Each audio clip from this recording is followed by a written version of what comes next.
So an extremely rare configuration arrives on Monday, 13 June, with Mercury entering Gemini, and this configuration will have 4 planets in their domicile: Mercury in Gemini, Venus in Taurus, Mars in Aries, and Saturn in Aquarius. I'm going to break down this cycle, the nature of this cycle, what we might expect, and try to tap in a little bit to what this cycle may be communicating, both astrologically, synchronistically, which isn't always separate from astrologically, and where we might be able to derive meaning from the rarity of this cycle. So stay with me.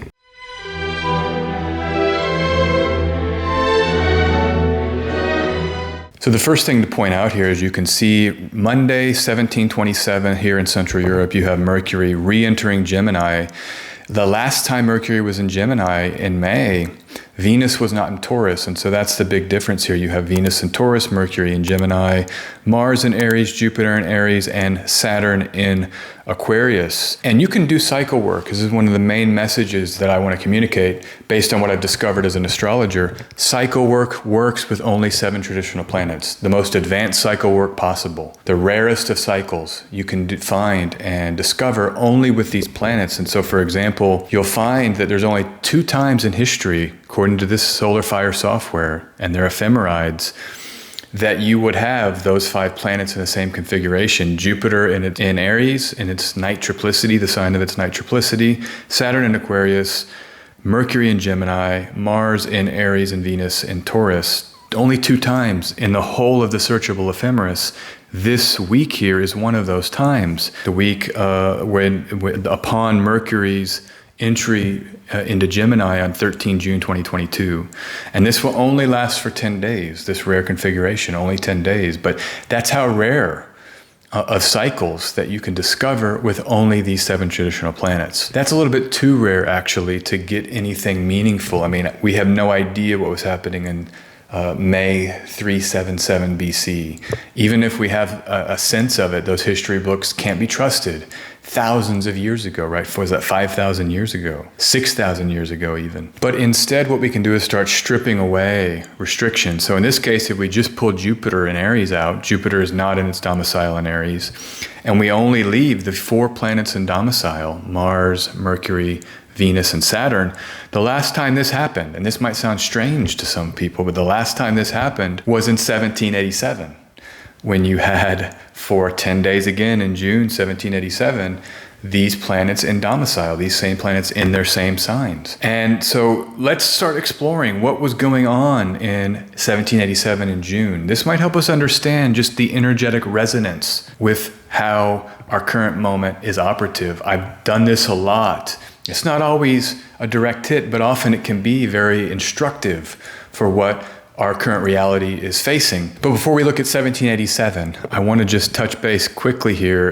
It happened only 30 years before this configuration. So we've had to wait over 300 years, 200 and some odd years, 240 odd years, to get a return of this configuration that had happened before 1786, 30 years prior in 1757. And this is interesting because it kind of fits the symbolism of Saturn in Aquarius, Mars in Aries, Mercury in Gemini, Venus in Taurus. This font Baskerville was published for the first time during this transit, likely right around the time, we don't have the exact date, but this would be Mars, right? Typeface, you're having to punch things. Saturn is making things permanent on a printer of movable type.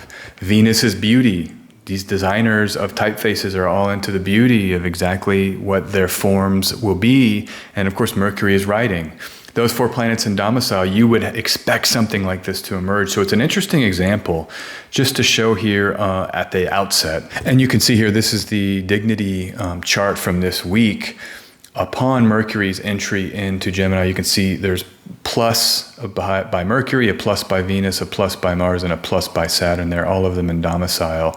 Again, this hasn't happened since 1787 the last time. And if we go to 1787, the very interesting direct hit that I found was that during this period in June 1787, when these planets were similarly configured, was the Constitutional Convention in Philadelphia for the United States itself. So it's a direct hit of the Constitution as we know it being formed under these transits in 1787. You see in the news now, there's people talking about, is there a constitutional crisis in America? So I just go to Google News, you type in Constitution. Currently, there's all kinds of articles. We have this January 6th commission in Congress, or this investigative body talking about constitutional violations. You have these leaks from the Supreme Court that emerged, and discussions of fundamental rights this year and how that relates to the Constitution and constitutional law. There's an election this year.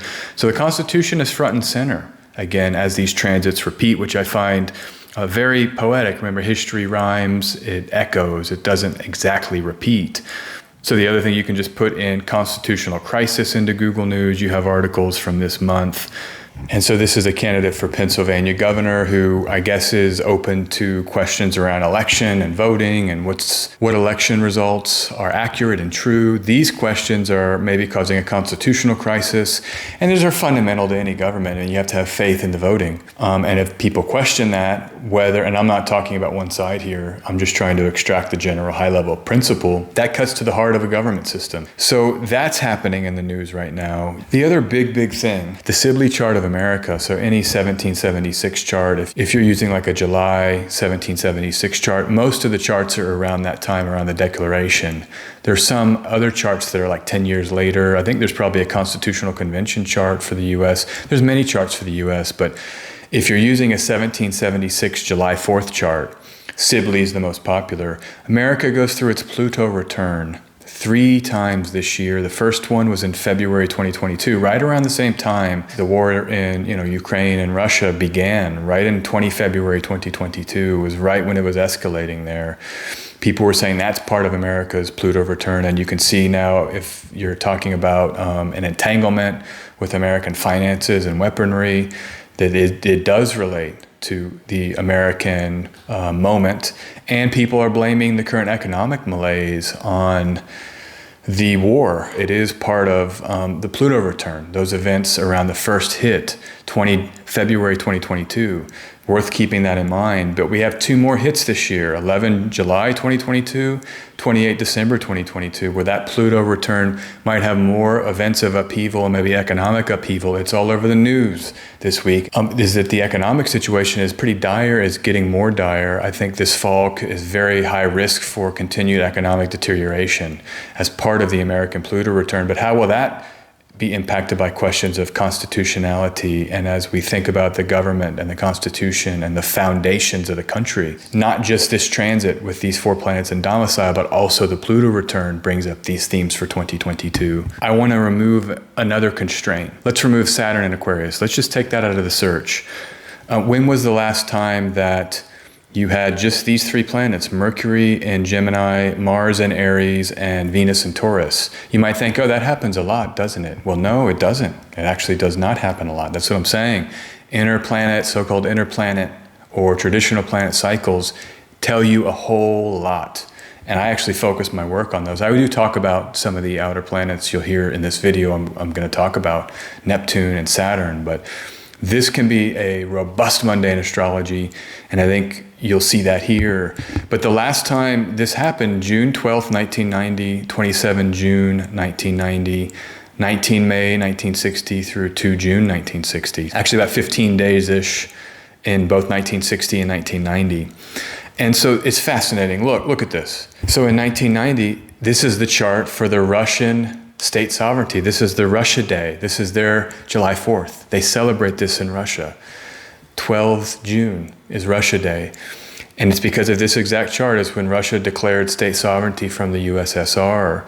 And look at the chart. It was the day that Mercury ingressed to Gemini back in 1990, while Venus was in Taurus and Mars was in Aries. And so you're going to get a triple return.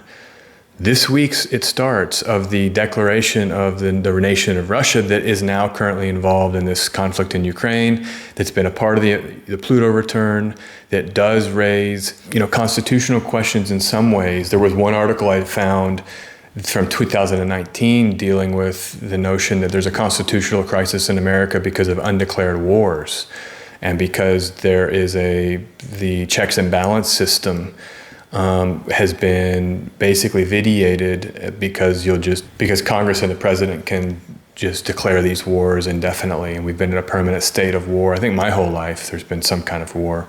So that may be part of this as well. But where I want to go is this notion that we are in some kind of new Cold War. If you just type this into Brave News, new Cold War, Russia, America, these are all within the last couple of weeks, the last month. So this is the Atlantic. Cold War catastrophes. The U.S. can avoid this time, assuming we're in a new Cold War with Russia. The Australian Financial Review, why the Ukraine invasion could be the start of a second Cold War. And so it's re-emerged. That Russia, its foundations this week are having astrological echoes in the transiting sky. America's foundations are having astrological echoes in the transiting sky. We're having this conversation about maybe a new configuration in the relationship between these two powers, something akin to a Cold War. I think it is very potent when you see a transit activate something and it's right on the front page of the news. And then the last thing, I think this could portend a larger move in the Russian national consciousness. Now we know that a new America, maybe a reconfigured America, a lot of people are talking about that. Now it's probably not going to happen this week, but this is at least a marker in time with those 4 planets in domicile, not since the last time there was a constitutional convention in America. So this whole period, there's many eclipses going over America, starting with the Great American Eclipse. There's 2 visible eclipses, I think, 2022 and 2024. I could be off on that. Those are coming to reconfigure America. But for Russia, this period is going to also bring great reconfiguration because the Saturn-Neptune conjunction, that cycle has timed major shifts in Russian national and international politics. 1917 when they conjoined, Russian Revolution. 1953 they conjoined next, Stalin died. 1989 they conjoined, follow the Berlin Wall. And then 2026 they're going to conjoin in the first degree of Aries. Aries 1 or 0 degrees Aries. You'll have this conjunction. And so Russia is set to undergo some major change. And maybe this week, because of this return of Mars in Aries, Venus and Taurus and Mercury and Gemini, there will be some emergent sense of this fresh kind of new reconfigurations, both in America and in Russia. So watch for that. Very rare astrology, very rare cycle work. Let's see what happens.